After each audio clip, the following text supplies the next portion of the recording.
In exercise 1.3, question number 6 is, a certain freezing process requires that a room temperature be lowered from 40 degrees centigrade at the rate of 5 degrees centigrade every hour. What will be the room temperature 10 hours after the process begin? Question कहता है कि एक room का temperature 40 degree centigrade है, उसको temperature को कम करना है। टेम्परेचर कम करने का रेट जो है 5 डिग्री सेंटीग्रेड पर आवर है। एक घंटे में 5 डिग्री सेंटीग्रेड टेम्परेचर डिक्रीज हो रहा है, तो 10 आवर्स में कितना टेम्परेचर उस रूम का हो जाएगा। So at first we write temperature of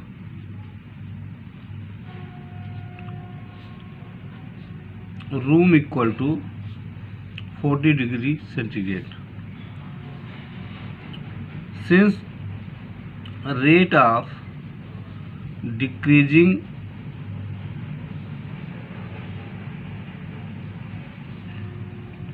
temperature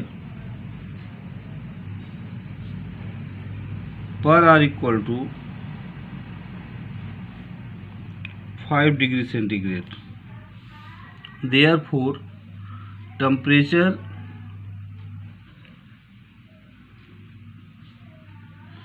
decrease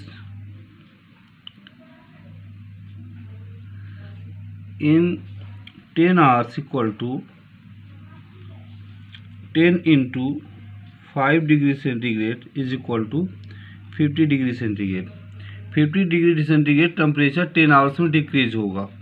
so the temperature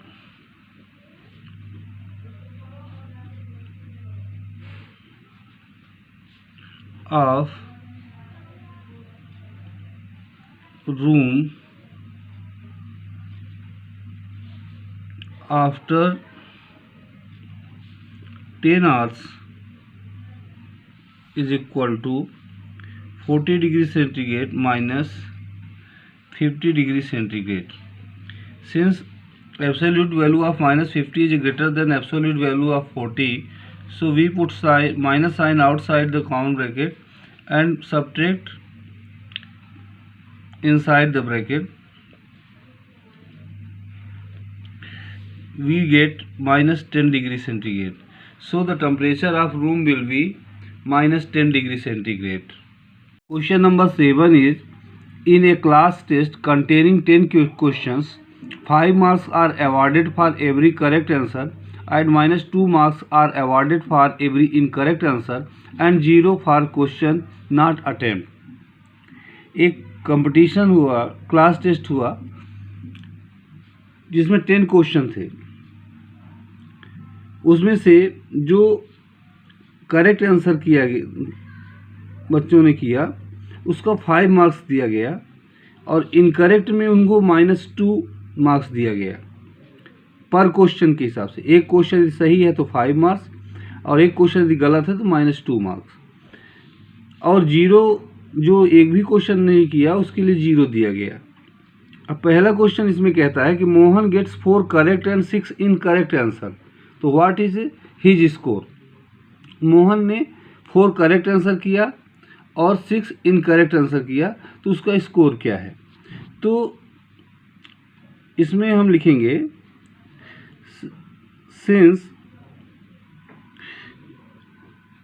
5 marks awarded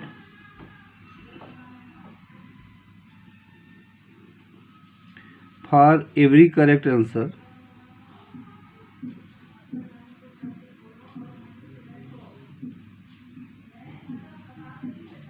therefore Mohan gets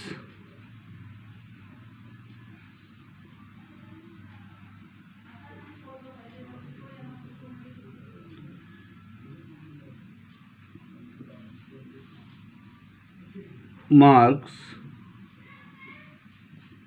for 4 correct answer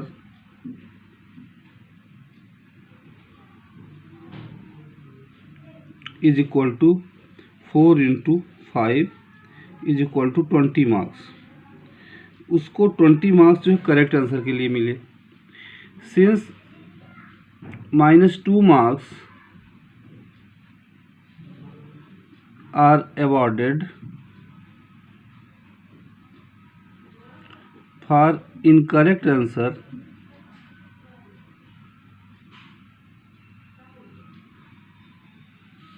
therefore Mohan gets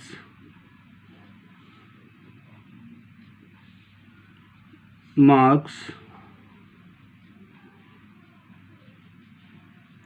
for 6 incorrect answer. यहाँ 6 बोला गया है ना, 6 incorrect answer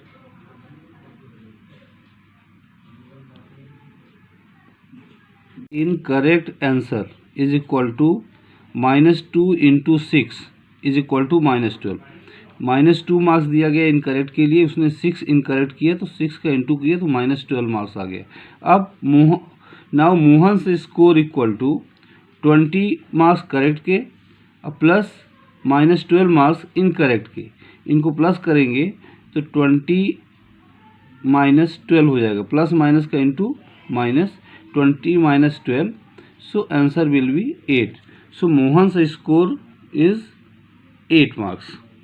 Now the second question is, Reshma gets 5 correct answer and 5 incorrect answer. What is her score?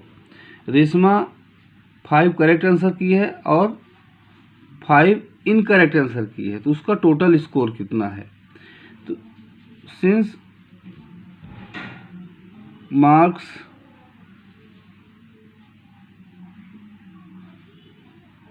awarded for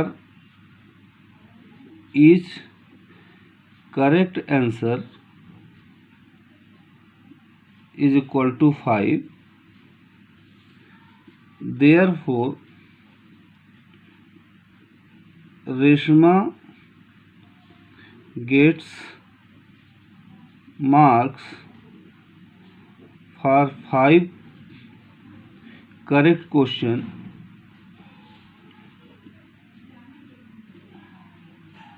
is equal to 5 into 5 is equal to 25 marks. Since marks awarded for each incorrect answer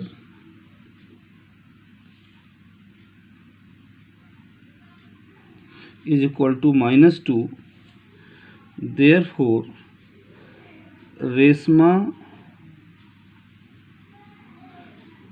gets marks for 5 incorrect answer is equal to 5 -5 into 5 is equal to -2 into 5 is equal to -10, क्योंकि -2 marks ही दिए जा रहे हैं incorrect के लिए, तो incorrect में उसका -10 हुआ, करेक्ट के लिए 25 मार्क्स हुआ। Now her total score is equal to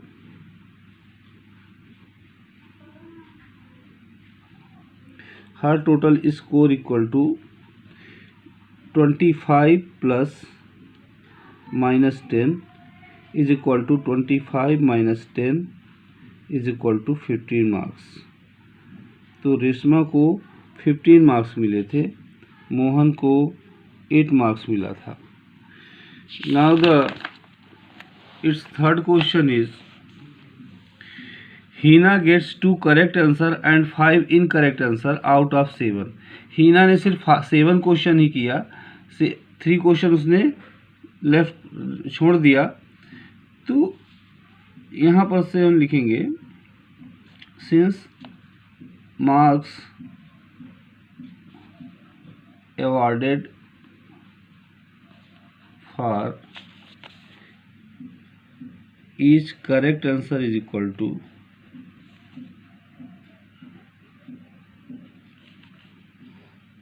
5 marks. Therefore, Hina gets marks for 2 correct answers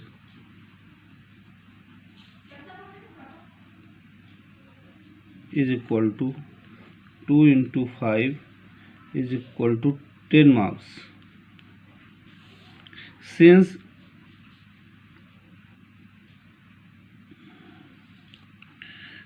marks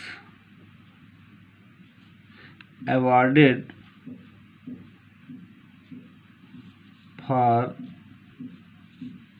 each incorrect answer is equal to -2. Therefore, Hina gets mark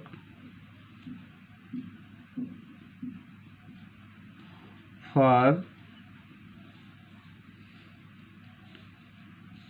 5 incorrect answer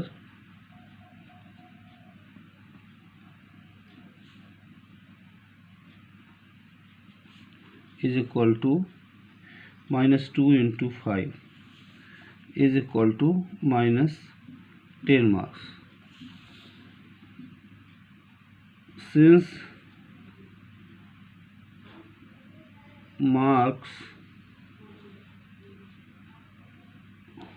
Since zero marks awarded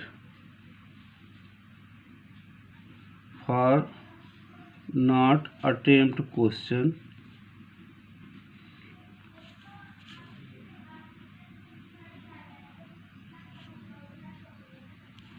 therefore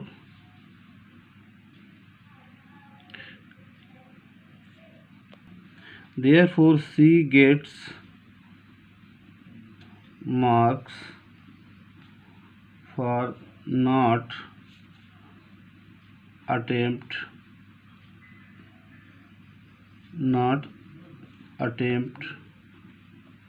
questions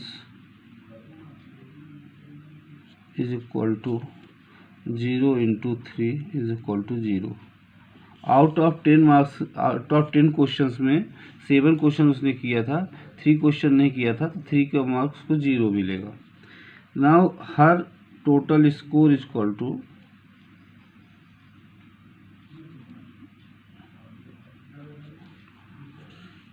10 marks plus -10 marks plus 0 is equal to 10 minus 10 plus 0 is equal to 0 marks.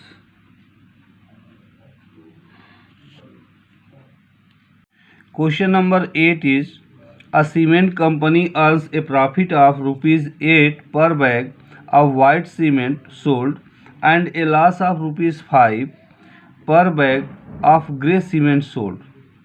एक cement company है जो white cement का जब sold करती है तो वो एक बैग में उसको 8 रुपये का प्रॉफिट होता है.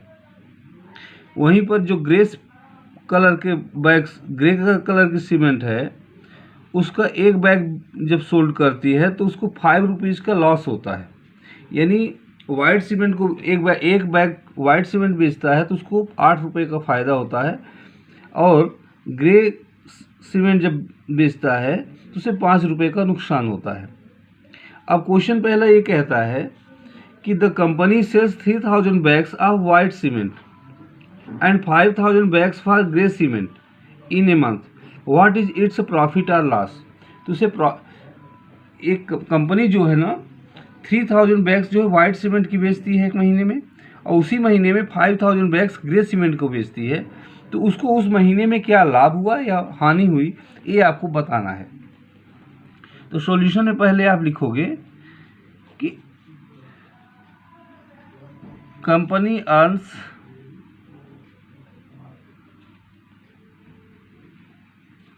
प्रॉफिट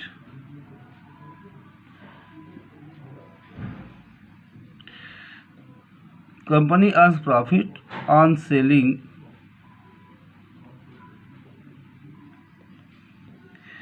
white bag cement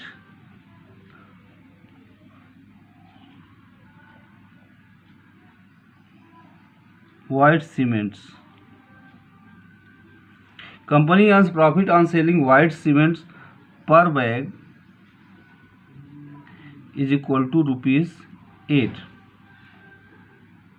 यहाँ सिंस लगा दीजिएगा। Since company earns profit on selling white cement per bag is equal to ₹8, therefore company earns profit on selling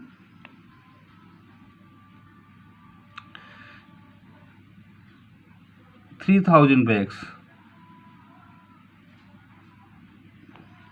is equal to ₹8 into 3000 is equal to ₹24,000। उसने 24,000 का profit कमाया white cement बेचने पर। Since the company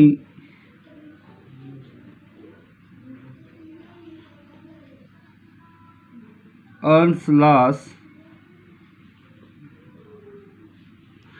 on selling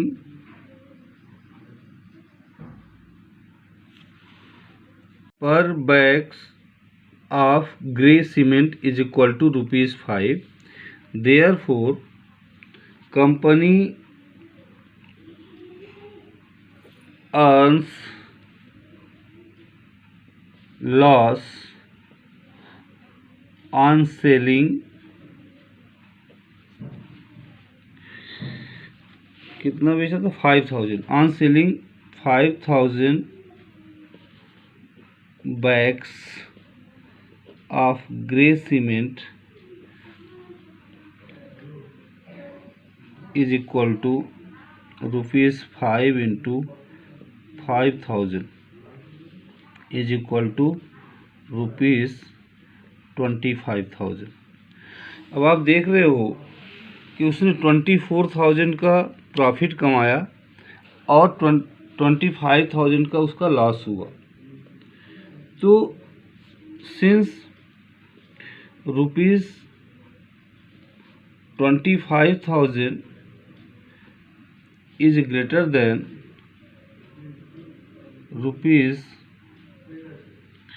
₹24,000, therefore loss equal to ₹25,000 minus ₹24,000 is equal to ₹1,000। उसको 1000 का loss हुआ। Question number B is, what is the number of white cement bags it must sell to have neither profit nor loss if the number of grey bags sold is 6,400? यदि company 6,400 bags grey cement की cell करती है तो उसे white cement का bags कितने cell करने पड़ेंगे, वाइट सीमेंट्स कितना सेल करना पड़ेगा कि उसको ना तो प्रॉफिट हो और ना ही लॉस हो, नीदर प्रॉफिट नर loss. So since company earns loss on selling per bag of grey cement is equal to ₹5। पहले हमको ये निकालना पड़ेगा कि हमको आखिर इसको कंपनी को आखिर लॉस कितना हुआ। उसने तो सिर्फ ये बताया कि 6,400 बैग्स सेल किए हैं, हमको ये पहले पता करना है कि उसको आखिर लॉस हुआ कितने का। तो कंपनी को जो है एक बैग सेल करने में उसको कितने का ₹5 का लॉस होता है। तो उसने कितने बेचे हैं 6,400। So company earns loss, company earns loss on selling 6,400 bags of grey cement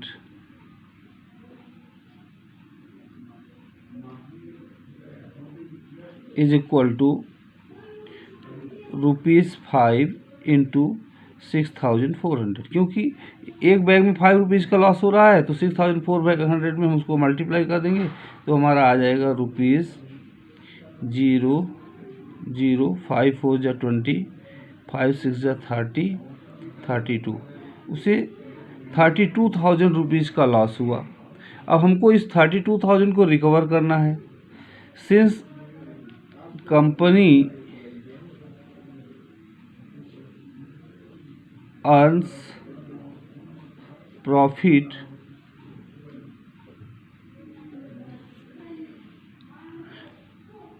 on selling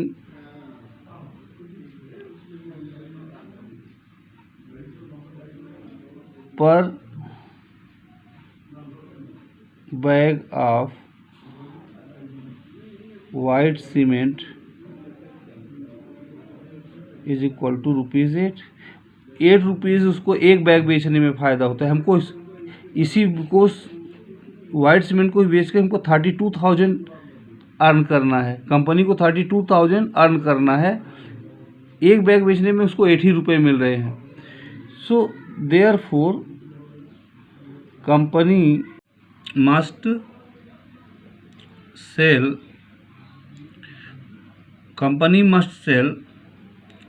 bags of white cement is equal to 32,000 upon 8 8 4 जा 32 100, यानी 4,000 बैग्स उसको वाइट सीमेंट के बेचने पड़ेंगे ताकि कंपनी को न प्रॉफिट हो न तो लॉस हो। Hence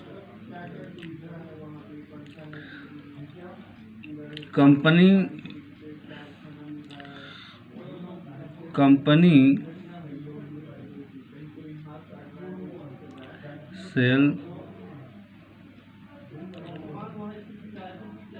4,000 bags of white cement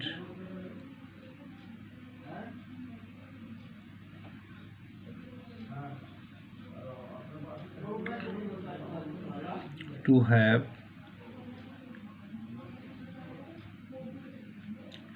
neither profit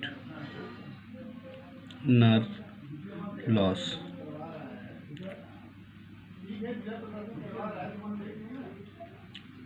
Question number 9 is replace the blank with an integer to make it true statement.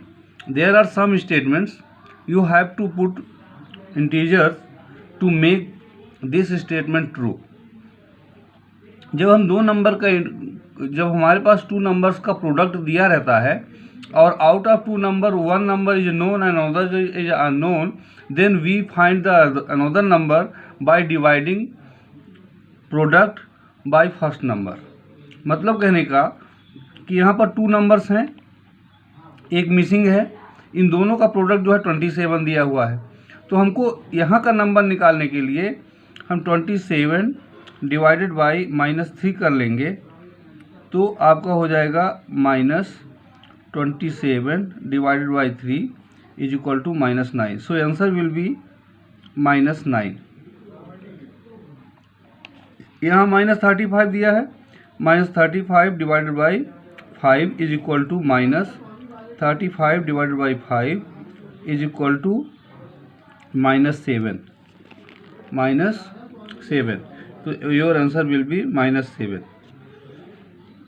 Here one number is given -8 and product is given -56. So -56 divided by -8. Since both have negative sign, therefore product will be positive.